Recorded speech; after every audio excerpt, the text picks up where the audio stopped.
Good afternoon, everyone. My name is Nicolette Mazzarella, and in this presentation, I will be discussing my leadership growth throughout the MAOL program and my insights throughout the past year.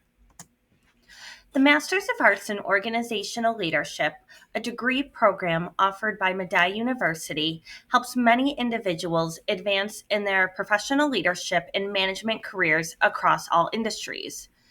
This program offers students the opportunity to explore areas of organizational leadership and develop expertise in areas like communication, critical thinking, decision making, mentoring, and many other areas.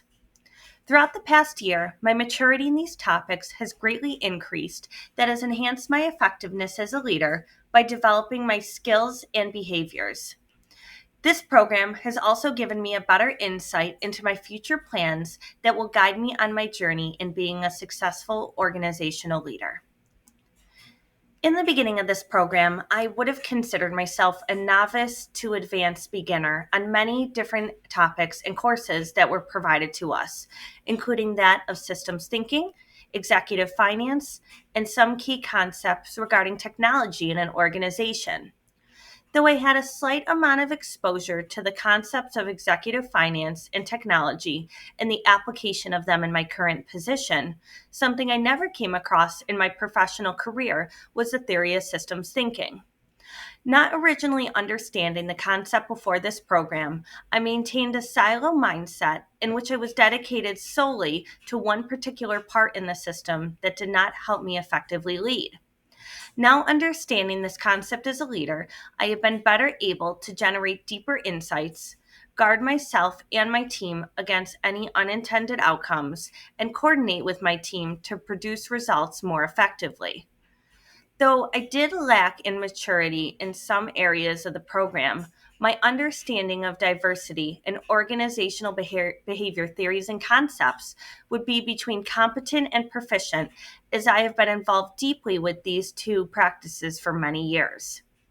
For example, much of the coursework I completed throughout the two classes was a refresher to much of the information I have already learned throughout my time in the HR department, working closely with the D&I committees, or being involved in the organizational development and organizational behavior team of the corporation I worked at previously.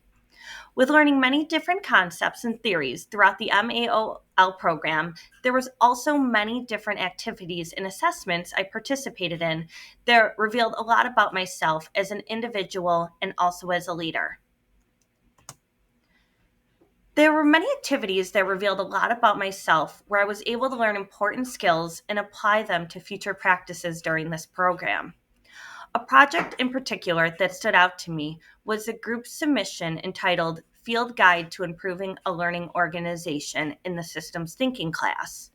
This was the first assignment where I was really able to truly understand how I function when working in a team environment. In the beginning of this assignment, for example, I revealed a negative trait that I possessed a strong mental rigidity to the other team members' ideas and perspectives, as I really was not comfortable placing my trust in others. After working with my team, I came to realize that the rate at which I learn and progress is dependent on how willing I was to weigh the merit of new ideas. So, upon learning this, I was really able to be more successful in implementing this open mindedness on a consistent basis. The self assessments were also great tools that impacted my ability to identify and maximize my strengths and motivators within myself. An example of this was the DISC assessment we recently partook in. From this assessment, I had to reflect on certain behaviors I possess while remaining open and transparent throughout the assessment process. These types of assessments throughout the program really gave me insight on my leadership styles and abilities, while allowing me to reflect on how I perceive the world and how I also measure my strengths regarding my decision-making abilities. A great challenge I did encounter throughout this program was holding the title of full-time employee and full-time student simultaneously. To overcome this challenge, I consistently focused on scheduling things down to the 15-minute mark with my assignments. This helped me to improve my routine by providing structure and control over my daily life, which has resulted in me being able to successfully hand in graduate level work in a timely fashion. Another great challenge involved applying the coursework to my role currently. Taking all these assessments, I was able to successfully understand and implement in real life situations. But I did experience challenges when applying these learned concepts to my professional career in HR. To overcome this, I shifted my viewpoint to a future standing and thought about these concepts and theories more as a leader in my organization compared to working solely as an employee in one department. This really helped me to understand the information in a more unbiased sense, resulting in a better state of comprehension for myself. With this program, I believe we can all say that it has successfully shaped us to become more effective leaders within our organizations. But what really does embody an effective leader? Personally, the definition of an effective leader to me is someone who is able to promote and get their team on board with a vision while providing guidance and support to everyone involved. An effective leader not only possesses honesty and integrity, but they celebrate open communication and transparency that leads to their teams becoming more innovative and trustworthy. This open communication and transparency also involves providing feedback to your employees, but listening to the feedback the team has as well. By providing clear expectations as a leader and listening to the feedback your employees provide allows you and your team to be set up for success while increasing the overall engagement and strong leaderships you maintain to be effective. Ultimately, an effective leader establishes a healthy and successful environment where everyone is able to thrive. When evaluating myself, I really believe I do meet all these characteristics, except getting everyone on board with my vision. Though I communicate the vision and I ask for input and I push the vision into effect, I tend to be too over optimistic about the result and lose sight of the people whom do not share the same vision with the rest of my team. This results in me as a leader not being as effective as possible, as I really do sometimes assume that everyone is on board when they do not speak up, while ignoring their subtle nonverbal cues of disinterest with the vision. As discussed previously, a very strong leadership skill I do possess that comes natural to me is that of transparency and communication. As it relates to my DISC assessment, my highest dimension is the influence dimension. This dimension does have communication styles that are open and do focus on others. Being someone that honestly and authentically communicates has helped me to be more trustworthy to most employees and has resulted in higher credibility with most of my team. I also believe I have greater organizational skills as I am better able to prioritize where my time is being spent and work in a more proactive state compared to that of a reactive one. With skills like this, I have learned throughout this program that I believe will make me a successful leader is first with the understanding of biases.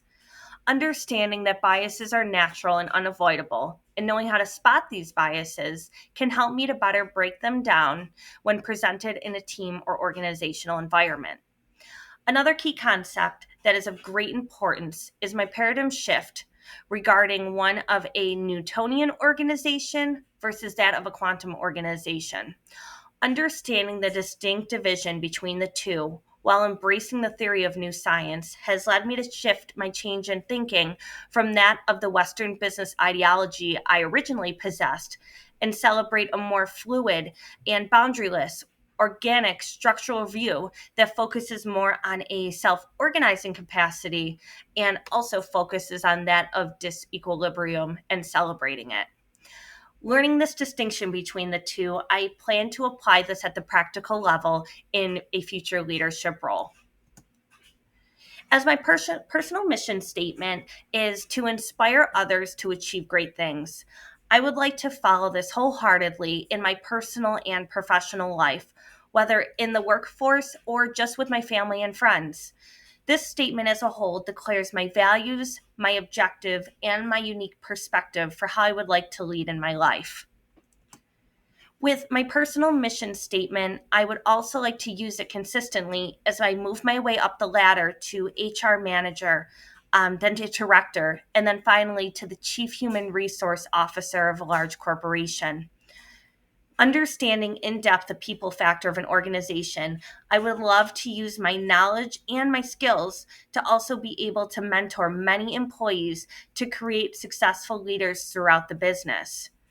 Training would also be an impactful element to implement, especially one that focuses more on diversity, equity, and inclusion initiatives. By fostering this type of environment, I can get better support from my employees and create a more accepting culture that will guide the people and the organizations to greater success.